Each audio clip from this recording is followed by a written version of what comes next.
keyakinan kelas. Ya, keyakinan kelas ini akan kita diskusikan bersama-sama supaya apa? Supaya di dalam proses pembelajaran kita ke depannya nanti akan tertib, akan lancar dan menyenangkan bagi kita. Ya, yang ada di kelas 10 AKL 3 ini. Ya. Nah, nanti sebelum kita membuat keyakinan kelas, ya tentunya kita harus mematuhi dulu atau kita mengetahui dulu apa itu peraturan kelas atau tata tertib. Ya, baiklah anak-anak, adakah yang bisa memberikan penjelasan sedikit tentang tata tertib? Ya, silakan Nabila. Perkenalkan, nama saya Siti Nabila dari kelas 10 AKL 3. Tata tertib adalah peraturan yang harus dilaksanakan atau ditaati. Terima kasih. Iya, betul sekali ya. Peraturan atau tata tertib yang harus ditaati ya. Nah, nanti kita akan membuat keyakinan kelas di mana kita akan mengawalinya dengan membuat dulu peraturan-peraturan kelas ya. Tadi Ibu telah membagikan kertas ya ini. Nah, silakan kalian membuat ya kira-kira peraturan apa yang akan kita terapkan di kelas kita.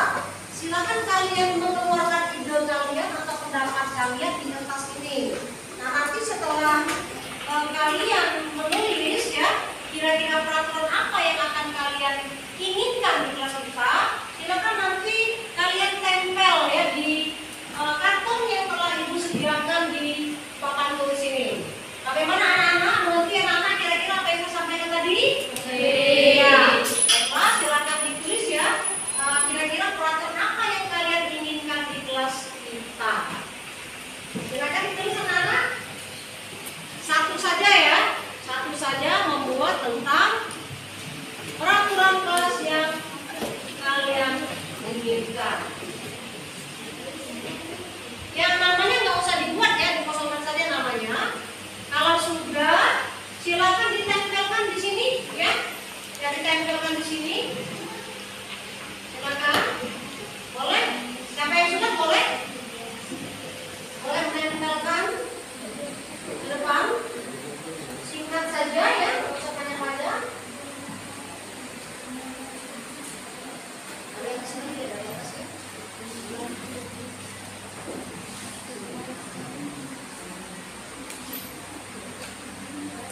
Silakan yang lainnya, silakan yang lainnya. Ya, boleh yang lainnya mana? Boleh.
Sudah semua? Sudah. Ya, sudah semua ya? Ada yang belum? Ya. Ini adalah peraturan-peraturan yang kalian inginkan di kelas ini, ya. Nantinya kita akan mengelompokkannya ya menjadi yang sejenis ya, supaya nanti kita bisa membuat keyakinan kelas yang akan kita inginkan.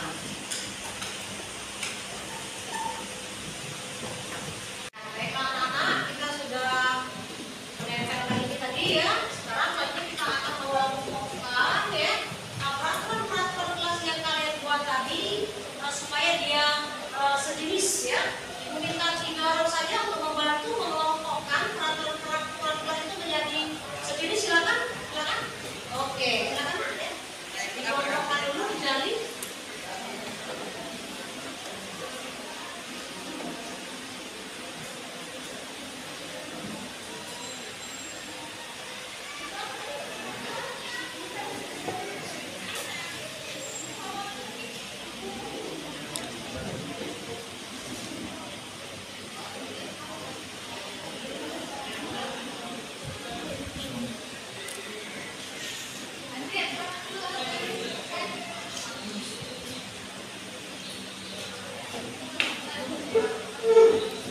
Iya, bisa ya. Terima kasih ya, Mbak. Baik, anak-anak ya. Di sini kita sudah mengelompokkan peraturan yang sejenis. Nah, nanti dari peraturan yang sudah dikelompokkan, kita akan ubah menjadi kalimat-kalimat yang positif, ya. Jadi kalimat positif itu kalimat yang tidak menggunakan kata negatif. Misalnya, di sini kan misalnya ada kata-kata jangan membuang sampah sembarangan. Nah, mungkin bisa kita ganti kalimatnya itu misalnya dengan yang pertama adalah apa? Jangan buang sampah pada tempatnya, misalnya begitu ya.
SPD MPD bahwa untuk menciptakan kenyamanan dan kelancaran dalam proses pembelajaran di kelas diperlukan keyakinan kelas karena bermanfaat untuk menumbuhkan ketertiban murid dalam membentuk keyakinan kelas untuk mencapai kelas impian yang efektif. Sekian dan terima kasih.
Materi dari narasumber kita terkait diseminasi budaya sekolah di SMK Negeri 8 Palembang yang dalam hal ini mewakili dari CDP. Yang kelima adalah penutup. Baiklah Bapak Ibu sekalian, sebelum membuka acara pada pagi hari ini, marilah kita bersama-sama mengucapkan lafaz basmalah. Bismillahirrahmanirrahim. Dilanjutkan acara kedua yaitu pembacaan doa yang akan dipimpin oleh Bapak Al-Ustadz Tony Esros Enbun.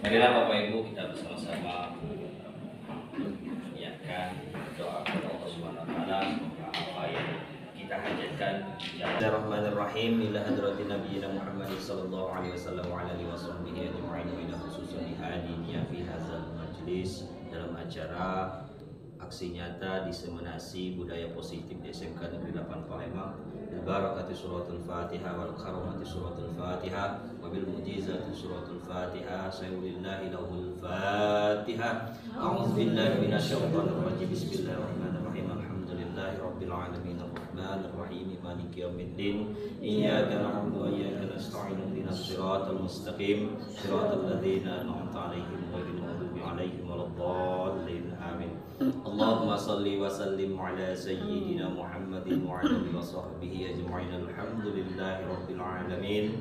Salatan tunajjina biha min jami'il ahwali wal afat wa taqdilana biha jami'al hajat wa tutakhiruna biha min jami'i sayiat wa tarfa'una biha indaka 'ala darajat wa tuballighuna biha aqsal ghayat min khairati fil hayati wa ba'dal mamat. Innaka ya Allah sami'un qaribun mujibud da'wat ya qadiyal hajat.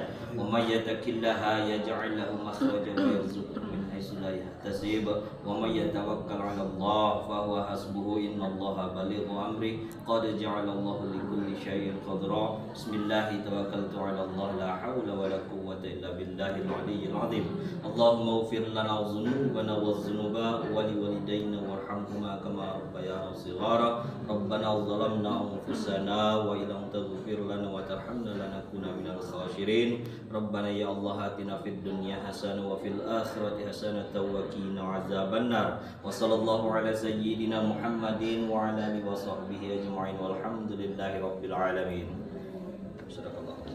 Bismillahirrahmanirrahim. Ila hadratin nabiyina Muhammad sallallahu alaihi wasallam wa ala alihi washabbihi ajma'in wa ila khususan hadiniya fi hadzal majlis dalam acara aksi nyata diseminasi budaya positif di SMK Negeri 8 Palembang bil barakati suratul Fatihah wal karamati suratul Fatihah wa bil mujizati suratul Fatihah sayyidillahi lahul Fatihah a'udzu billahi minasyaitonir rajim bismillahirrahmanirrahim alhamdulillahi rabbil alamin arrahmanir rahim maliki yaumiddin iyyaka na'budu wa iyyaka nasta'in ihdinas siratal mustaqim siratal ladzina an'amta 'alaihim ghairil maghdubi 'alaihim waladdallin amin. Allahumma salli wa sallim ala sayyidina Muhammadin wa ala alihi wa sahbihi ajma'in alhamdulillahi rabbil alamin salatan tunajjina biha min jami'il ahwali wal afat wa taqdilana biha jami'al hajat wa tutakhiruna biha min jami'i sayiat wa tarfa'una biha indaka 'ala darajat wa tuballighuna biha aqsal ghayat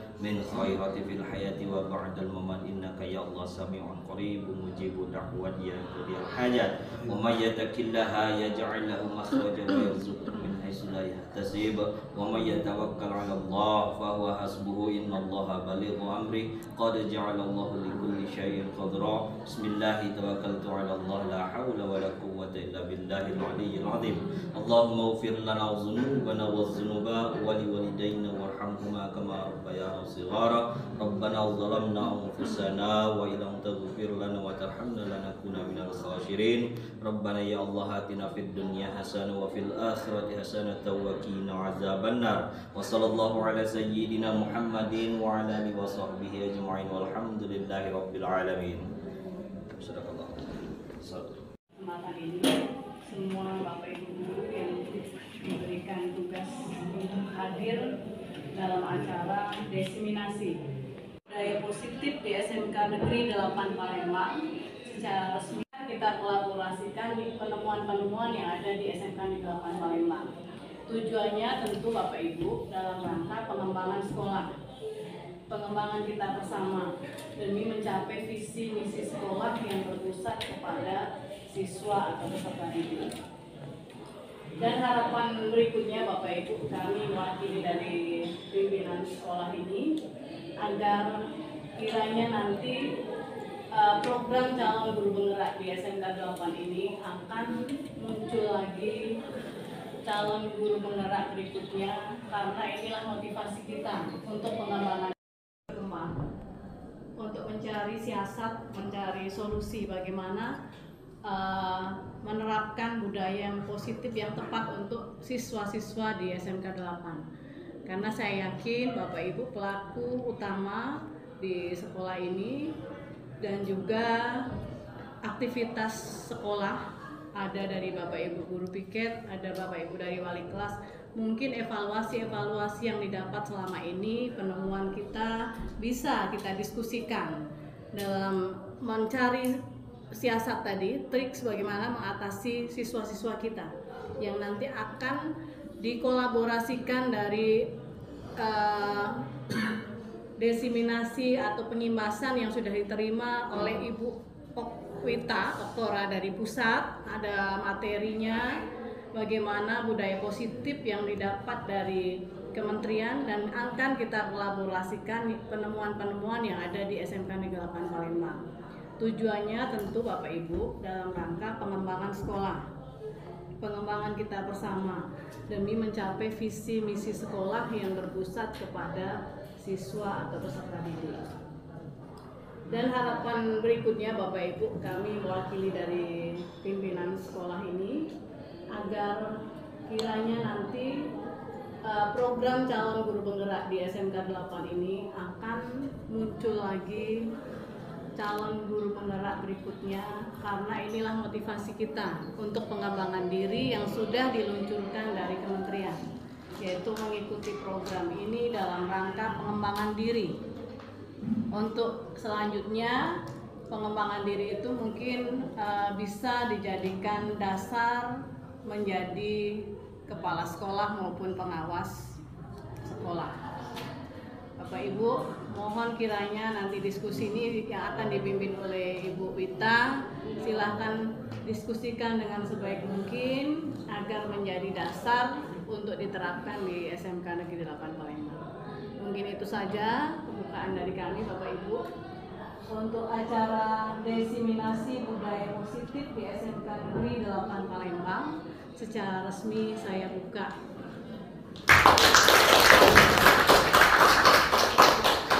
Saya tutup, wabillahi taufiq wal hidayah. Wassalamualaikum warahmatullahi wabarakatuh. Waalaikumsalam warahmatullahi wabarakatuh. Pada Ibu Sendari silakan.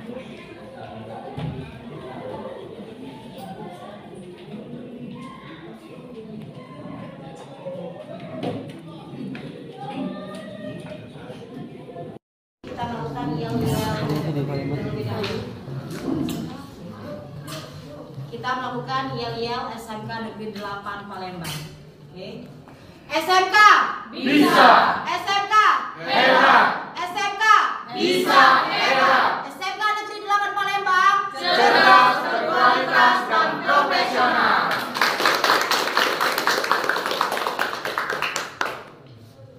Terima kasih. Silakan duduk kembali, Bapak Ibu. Ya, terima kasih kepada Ibu Sendari. Ini acaranya sebenarnya penyampaian materi yang cukup rileks, tetapi ini sangat memotivasi kita demi kelancaran atau kenyamanan dalam kita mengajar, khususnya membudayakan hal yang positif nantinya. Oke, kepada narasumber kita Ibu Wita Oktora, SPD MPD, kami persilakan Ibu. Warahmatullahi wabarakatuh. Yang terhormat Bapak Kepala Sekolah SMK Negeri 8 Palembang, yang dalam hal ini diwakili oleh Ibu Istiqomah selaku Wakil Kurikulum SMK Negeri 8 Palembang. Yang kami hormati Bapak dan Ibu guru hebat semuanya di sini yang telah hadir pada kegiatan kita, yaitu aksi nyata diseminasi budaya positif di SMK Negeri 8 Palembang.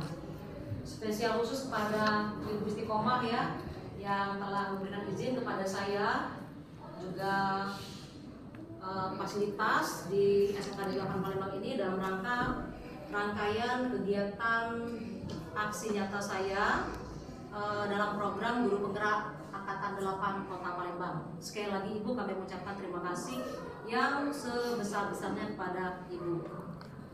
Juga kepada teman-teman semuanya, rekan-rekan sejawat di sini yang telah meluangkan waktunya untuk dapat hadir dalam rangka diskusi seminar ya tentang pengimbasan atau diseminasi budaya positif di SMK Negeri 8 Palembang.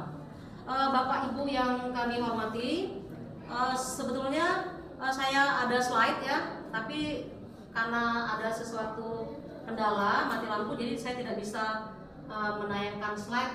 Jadi kita dalam situasi yang darurat ya, mungkin saya berdiri duduk karena akan melihat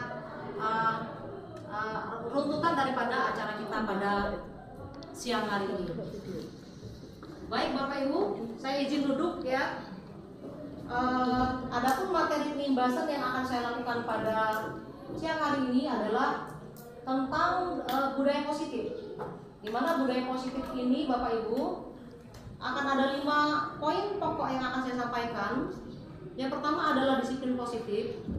Saya langsung saja, untuk disiplin positif ini adalah bagaimana cara kita menumbuhkan disiplin pada diri anak. Jadi disiplin positif itu tidak bisa kita paksakan kepada anak, Bapak Ibu. Dengan pembiasaan positif yang kita lakukan selama ini di sekolah, banyak yang sudah kita lakukan, namun mungkin pembiasaan positif ini perlu kita laksanakan secara terus-menerus atau secara kontinu. Nah, sebagai pemantik dari saya, Bapak Ibu, saya akan mengajukan satu pertanyaan. Apakah supaya anak disiplin itu harus dengan cara yang keras, Bapak Ibu? Tidak. Ya. Nah, untuk itu saya mintakan untuk membuat opini dari Bapak Ibu terhadap pertanyaan saya tadi. Apakah untuk membuat anak disiplin itu kita harus melakukan tindakan yang keras terhadap anak? Nah, itu dulu dari saya sebagai pemantik. Nanti kita akan tempelkan Bapak Ibu di depan. Silakan ditulis ini ya, alasan-alasan kira-kira yang membuat Bapak Ibu mengatakan ya atau tidak, gitu ya. Silakan, saya kasih waktu 3 menit saja Bapak Ibu untuk menuliskan apakah disiplin itu harus apa tadi? Diterapkan dengan keras. Oke. Ibu moderator juga. Ibu wakil kurikulum. Satu lagi. Tanpa nama. Ya, tidak usah pakai nama.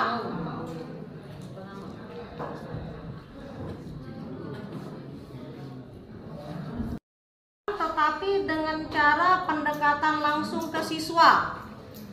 Sepakat ini Bapak Ibu? Sepakat. Baik ya. Memang Bapak Ibu guru hebat semua di sini ya, bisa merangkai kata-kata dengan sebaik-baiknya. Lalu di sini tidak juga ya Bapak Ibu, tidak, karena pada dasarnya disiplin itu dapat terbentuk karena kebiasaan di mana lingkungan sangat berpengaruh terhadap hal ini. Ini juga betul sekali ya, pendapat Ibu, imajinasinya sangat high class ya, tinggi sekali ya Bu. Pemikirannya begitu ya. Ya, ini juga untuk membuat anak disiplin tidak harus dengan cara yang keras. Bila dilihat situasi dan kondisi terlebih dahulu. Oke, bagus juga ini. Kemudian tidak ada yang mengatakan iya. Iya, berarti di sini memang bapak-bapak dan ibu-ibu semuanya adalah guru-guru hebat semua ya. Untuk mendalami anak itu tidak mesti dengan cara yang keras ya Bapak ya. Ya, betul sekali. Di sini juga tidak, karena akan melihat situasi dan kondisi siswa tersebut. Ya, ini sama. Ya sama, kontennya sama sepertinya.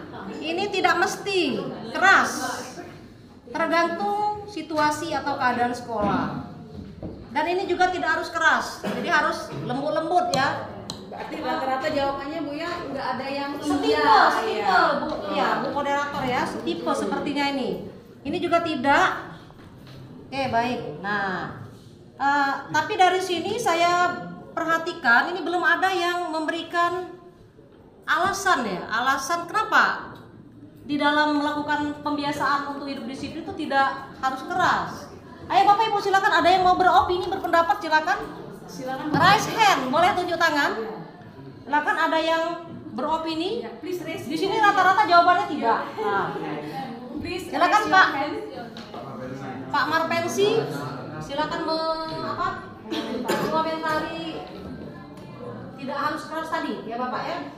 Ya, jadi kita dalam pelaksanaan kegiatan mendisiplinkan anak, terkadang ada hal yang harus sedikit dikeraskan, tapi bukan keras dalam kegiatan pelaksanaannya, tapi keras tegas artinya gitu.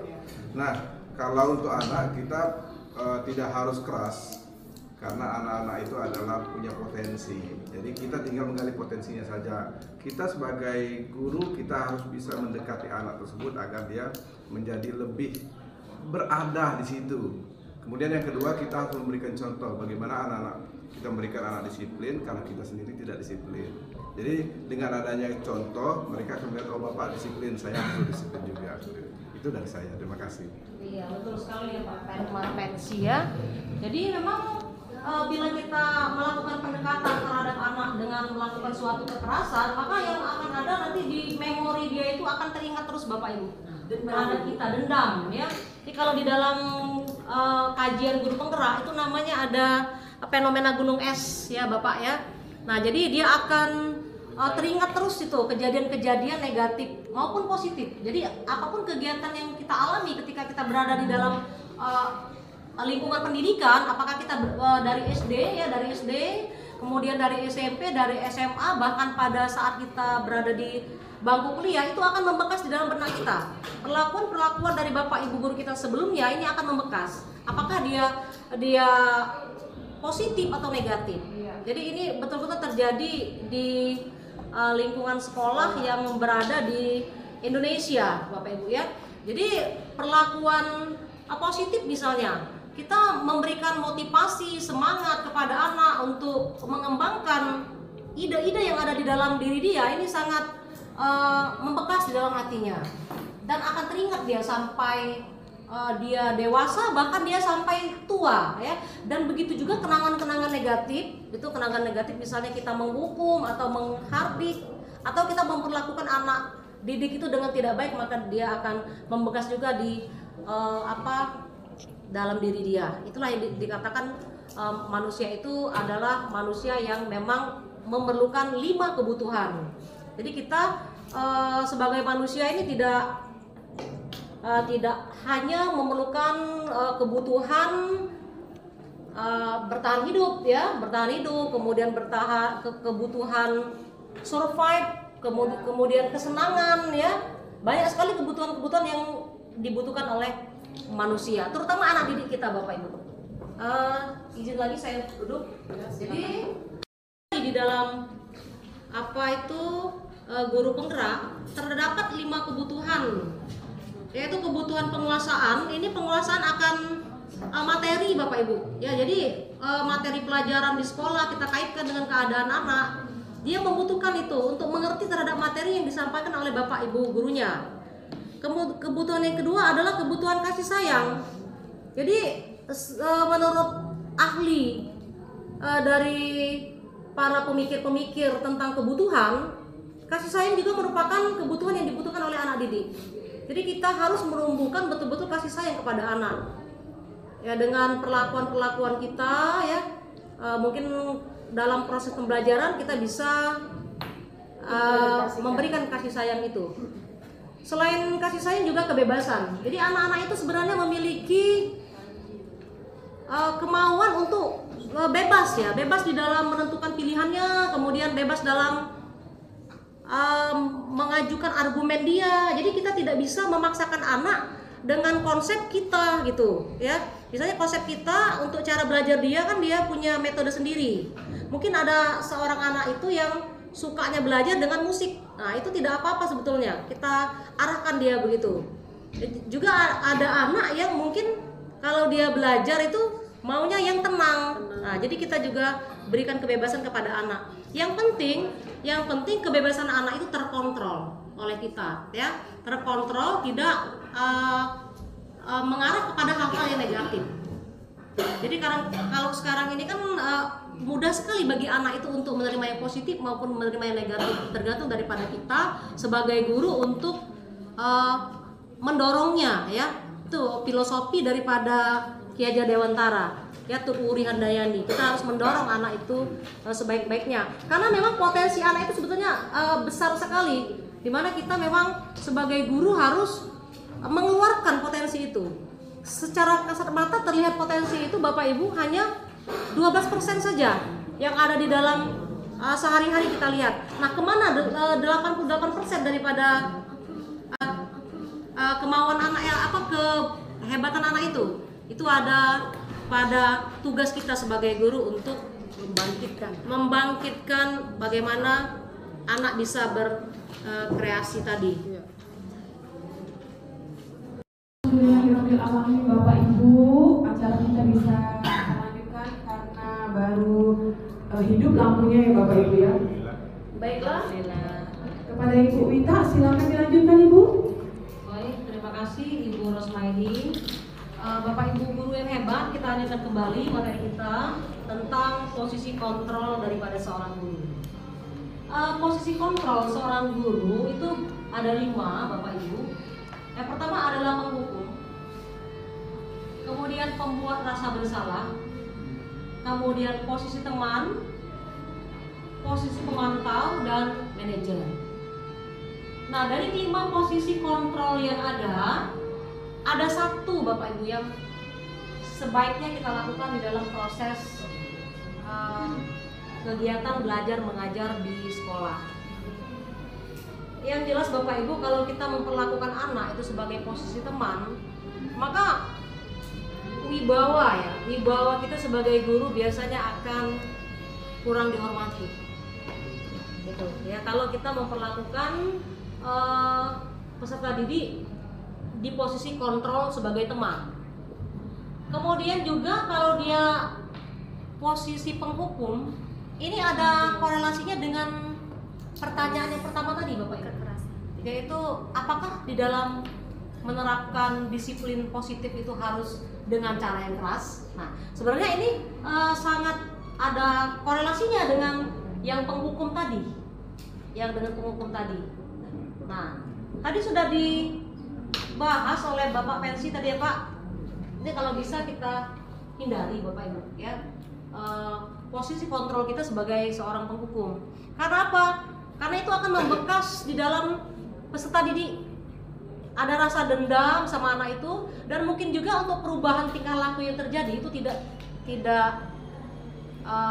berkelanjutan. Jadi sifatnya hanya sementara saja. Kalau kita menggunakan posisi kontrol kita sebagai penghukum.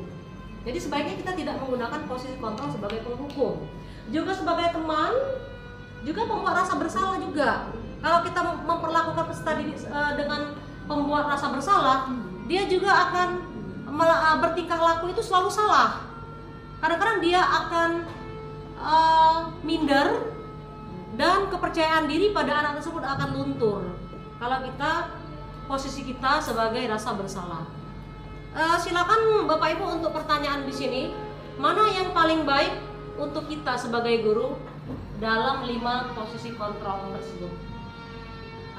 Saya akan mainkan game ya. Nanti yang tidak bisa menjawab, dialah yang akan menjawab posisi kontrol mana kita sebagai guru yang paling efektif. Kita mulai dari Pak Ilal ya. Pertanyaannya Pak Ilal, satu saja. Coba sebutkan hewan yang tidak ada huruf A. Silakan dari Pak Ilal. Hewan yang tidak ada huruf A-nya. Silakan Pak Ilal. Kelinci. Pak Marpensi. Lele. Pak Tony. Cici yang ada ya Pak. Jadi Bapak adalah penjawab pertama. Silakan Bu Endang. Yang tidak ada kucing. Kucing. Ya betul ya. Tikus. Ibu Dharma. Bebek. Awas saya siap tidak boleh lagi ya. Ya bebek betul. Ibu Gea. Kutu. Ya betul kutu. Ibu Sudari. Biri-biri. Pak Aldo. Cumi. Pak Samsi. Kodok. Ibu Ros. Cicak. Oh jadi saya yang terhukum di sini. Ada dua. Silakan Pak Ilal untuk berdiri di depan sini menghadap kita semua. Nah, gitu ya. Ya, ini Pak ini harus dihukum ya. Bapak ini harus. Sini Pak ini Ibu Rosma ini agar mendekat ke sini Bu. Kira-kira maaf ya Pak ya.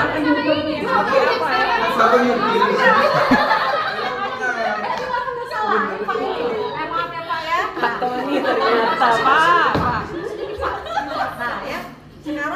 Sekarang Bapak, mic saya serahkan sama Bapak ya. Mana yang paling baik untuk kita sebagai guru dalam 5 posisi kontrol tersebut? Silakan Bapak untuk mengeluarkan pendapat maupun opininya. Untuk ke audiens saja Bapak, tidak usah ngadep ke slide saya. Kurang. 2 mic boleh? Tes 1, 2, 3. Silakan untuk menanggapi. Nanti dari Pak Tony boleh? Ya, mana yang paling baik posisi kita sebagai kontrol? Apa apakah penghukum posisinya, apakah pembuat rasa bersalah, apakah kontrol teman, pemantau atau manajer? Teman. Karena kalau kita ambil teman di dalam posisi kontrol, jadi siswa tersebut akan menganggap kita adalah sebagai sahabat. Jadi kalau mereka mengalami kesulitan dalam belajar, dia sudah menganggap kita teman, akhirnya dia mudah untuk berkonsultasi, bercerita, untuk mengeluarkan apa yang dianggapnya bingung dan kesusahan. Nah, dari situlah kita sebagai guru, apalagi kami BK, dalam BK itu tidak ada yang namanya guru, tidak ada yang namanya siswa, yang ada adalah teman. Dengan teman kita bisa bercerita dengan leluasa, dengan teman kita bisa berkonseling dan bertukar pikiran. Jadi pendekatan emosionalnya sangat dekat, seperti itu. Seperti itu Bapak ya. Iya, terima kasih ya Pak ya atas tanggapannya. Bagaimana? Ada yang mau memberikan opini terhadap apa yang telah dijelaskan oleh Pak Tony tadi? Baik, terima kasih. Seperti yang sudah disampaikan tadi, apabila kita menganggap memang pada dasarnya siswa-siswi kita itu di sekolah adalah keluarga bagi kita. Jadi di sana dia ada teman, tempat kita berbagi seperti itu. Tapi menurut kami yang paling tepat adalah manajer. Di mana seorang manajer itu kita memfasilitasi mereka untuk belajar. Kita ibarat kami di lapangan bermain sepak bola, kami adalah wasitnya. Jadi di sana ada aturan dalam kita belajar, ada aturan. Apabila terjadi pelanggaran dalam aturan itu, tinggal kita cabut saja kartu merah di sana, kartu kuning di sana sebagai pengingat, biar bagaimana pemain sepak bola itu mencetak gol dengan benar seperti itu. Jadi menurut kami di bidang pendidikan, kita tujuan utama kita adalah bagaimana siswa itu mencapai mimpi mereka. Jadi dengan kita memfasilitasi mereka, dengan membuat aturan yang kita buat, maka mimpi mereka akan tercapai. Seperti itu. Terima kasih. Wassalamualaikum warahmatullahi wabarakatuh. Nah, begitu ya Pak Tony ya. Ya tidak apa-apa. Ya kita memang di sini memiliki pemikiran yang berbeda-beda. Ya tergantung daripada situasi dan kondisi yang kita hadapi terhadap peserta didik kita. Bagaimana kalau pendapat ibu yang satu ini ya? Ini juga tersangka kita.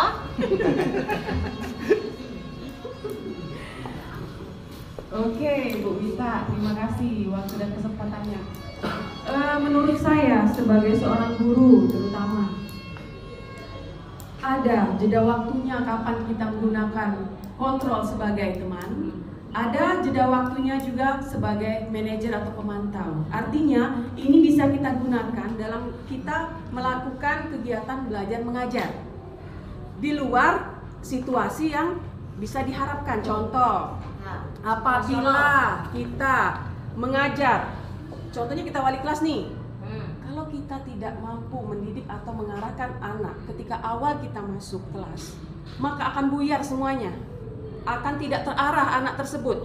Apalagi dia baru masuk di kelas 10, banyak sekali sifat-sifat yang dari awalnya yang mereka bawa ke sini yang perlu arahan dari kita. Dan kapan waktunya kita menjadi teman? Ketika dia mengalami permasalahan, dia bisa curhat ke kita lewat WA, lewat atau dia datang mengunjungi ke ruangan kita. Tetapi kalau untuk di dalam ruangan kelas, ada baiknya jangan kita anggap dia seperti teman, Bapak Ibu. Karena seperti penghematan saya, kita tidak akan lebih dihargai. Tetapi ketika situasinya memungkinkan, misalnya di luar atau pendekatan kita ke individu ke individu, kita bisa mengarahkan anak seperti itu. Menurut saya lebih seperti itu ya Bu ya. Terima kasih Bu Bita. Iya, betul. Tergantung daripada situasi dan kondisi yang ada di lapangan, situasional sekali. Namun kalau misalnya yang paling tepat ini menurut kami itu adalah sebagai manajer. Karena apa? Karena di situ kita akan menanamkan karakter kepada peserta didik kita ya. Yang untuk yang teman ya Pak Tony ya, itu sangat baik sekali Pak, namun ada sisi negatifnya ya, ada sisi negatifnya karena anak akan memperlakukan kita ya seperti teman, jadi kurang berwibawa kita jadinya sebagai guru, itu dampak negatifnya. Namun pada situasi-situasi tertentu, apalagi dengan bidang Bapak ya Pak sebagai BK, memang kontrolnya memang sepertinya lebih kebanyakan kepada kontrol teman supaya lebih mengena apa yang akan kita sampaikan kepada anak, begitu Pak. Baik Bapak Ibu, kita lanjutkan pada materi waktu adalah nilai-nilai kebajikan. Nilai-nilai kebajikan. Di sini nilai kebajikan ini adalah nilai-nilai positif Bapak Ibu ya. Adalah tanggung jawab, di situ ada keadilan, ada kejujuran, rasa syukur. Nah, nanti dari nilai kebajikan ini akan muncul yang namanya keyakinan kelas. Mengapa harus keyakinan kelas? Bukan keyakinan kelas ini saya bercerita, kalian sambil menonton ya.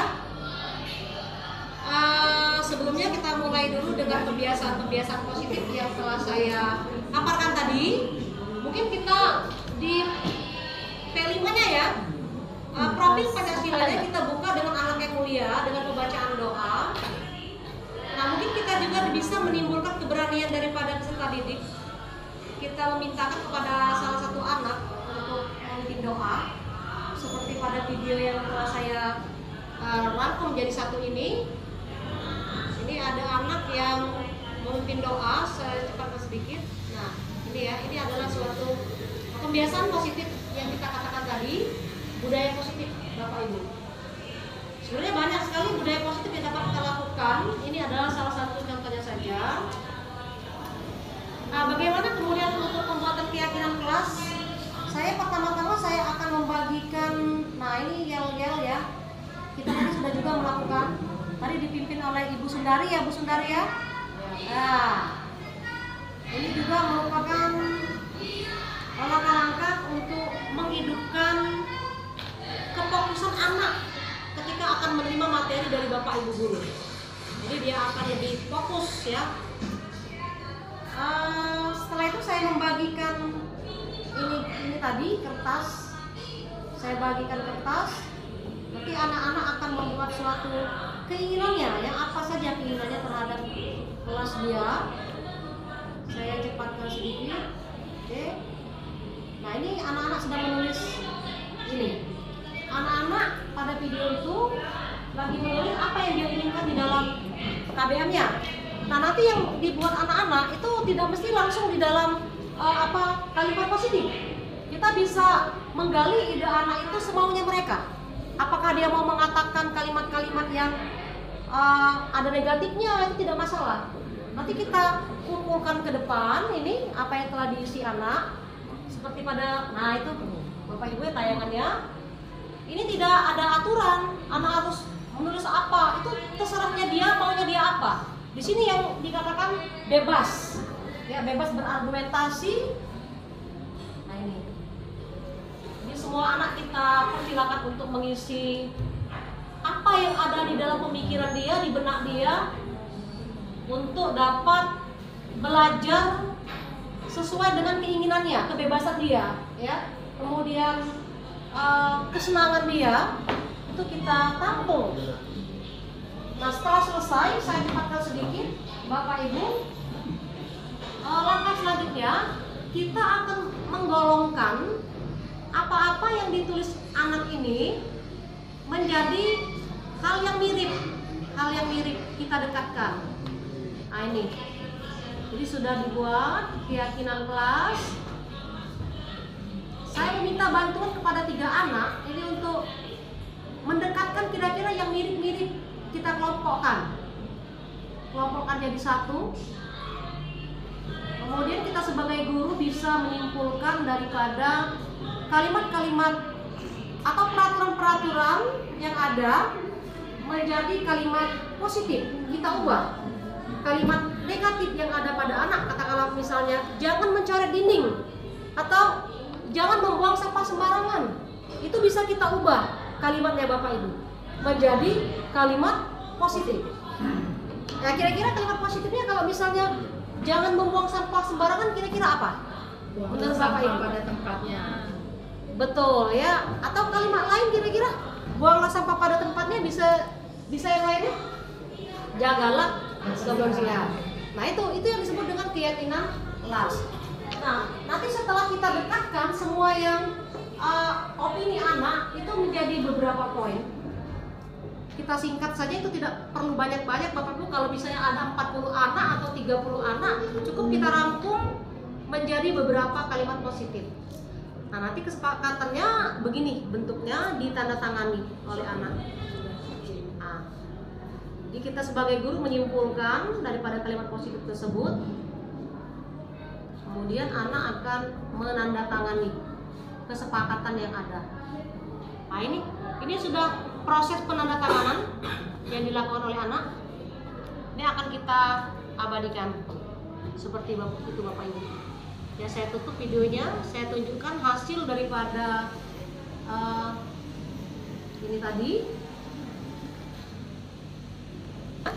yang nempel.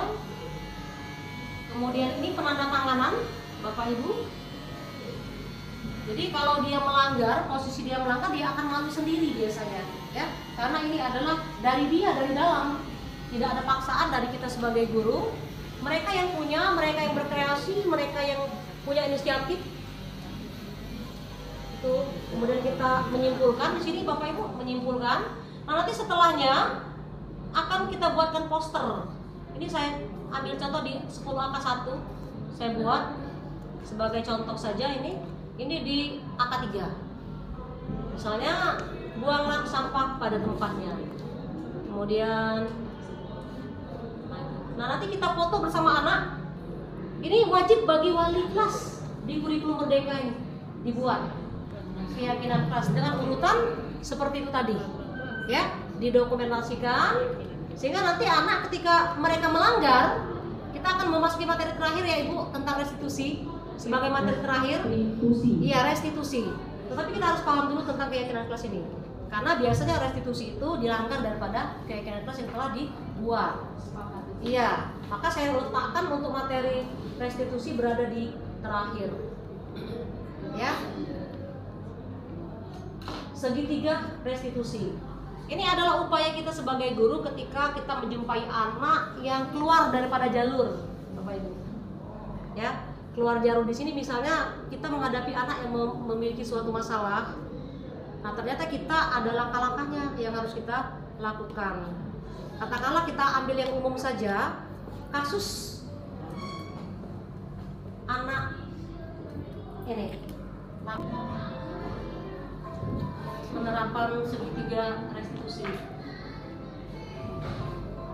Ada yang marah dengan temannya karena temannya tersebut menyembunyikan buku catatannya.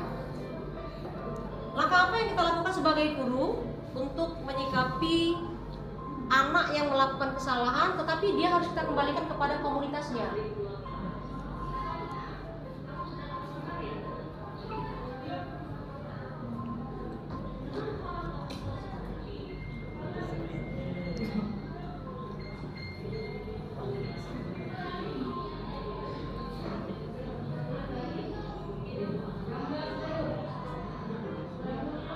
Ini adalah langkah pertama.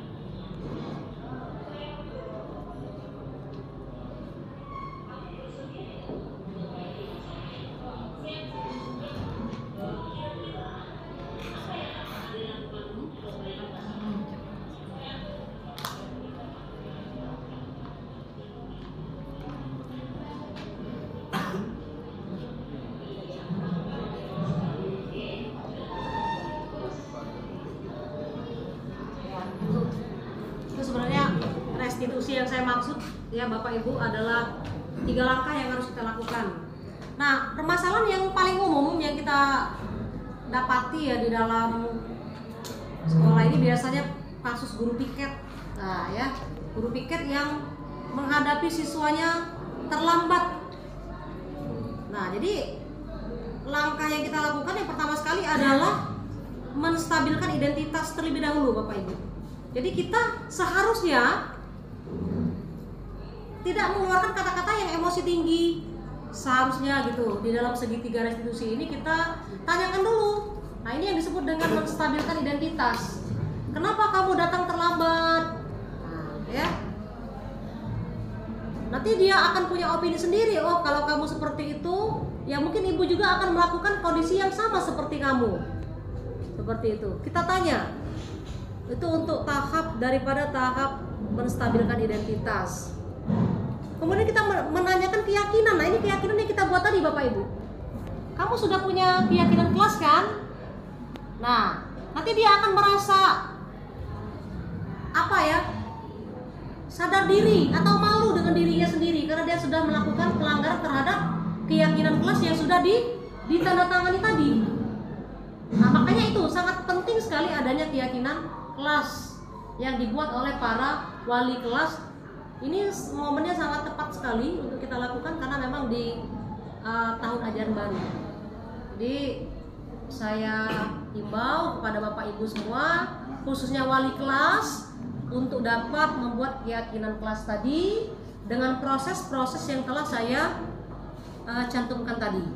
Karena memang di kurikulum Merdeka ini memang harus dan wajib Bapak Ibu dibuat, ya, diabadikan di dalam suatu poster atau keyakinan yang poster kelas tentang keyakinan yang dipoto bersama dengan perwaliannya. Itu. Kemudian yang institusi. Perilaku salah perlu dikaitkan dengan keyakinan kelas. Kita kaitkan. Dia datang terlambat tadi kita kaitkan. Tadi kan kamu sudah membuat peraturan kelas, gitu, ya. Yang kedua, dia harus bersedia. Kita tanyakan kepada anak, apakah kamu bersedia untuk memperbaiki kesalahan kamu dan tidak melakukan kesalahan itu lagi? Kita coba Bapak Ibu.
Tadi Ibu dapat laporan dari ketua kelas. Katanya kamu sedang bertengkar ya dengan Uci. Iya Bu, saya merasa kesal sama Uci. Kenapa kamu kesal sama Uci? Karena dia menyembunyikan buku catatan saya Bu. Oh iyalah, wajar lah ya kalau saya juga di posisi seperti adik, mungkin Ibu akan melakukan hal yang sama. Sekarang, ayo kita bahas kenapa sampai kamu marah memaksa. Apakah sudah sesuai dengan keyakinan kelas kita? Tidak, Bu. Pendapat kamu, keyakinan kelas apa yang sudah kamu langgar? Saling menghormati antar teman, Bu. Betul sekali. Menurut Ade, saling menghormati antar teman itu penting tidak? Sangat penting, Bu. Nah, jika kamu mengatakan penting, kira-kira keyakinan kelas apa yang akan kamu terapkan selanjutnya nanti? Saya harus lebih bersabar lagi, Bu. Kamu bersedia tidak untuk memperbaiki masalah ini? Siap, saya bersedia, Bu. Kira-kira apa yang akan Ade lakukan untuk memperbaiki masalah ini? Saya akan lebih bersabar lagi dalam berbicara karena Uci telah memberikan buku catatan yang saya beri. Iya, kamu memang hebat sekali, Ade. Silakan kamu kembali ke kelas. Terima kasih, Bu.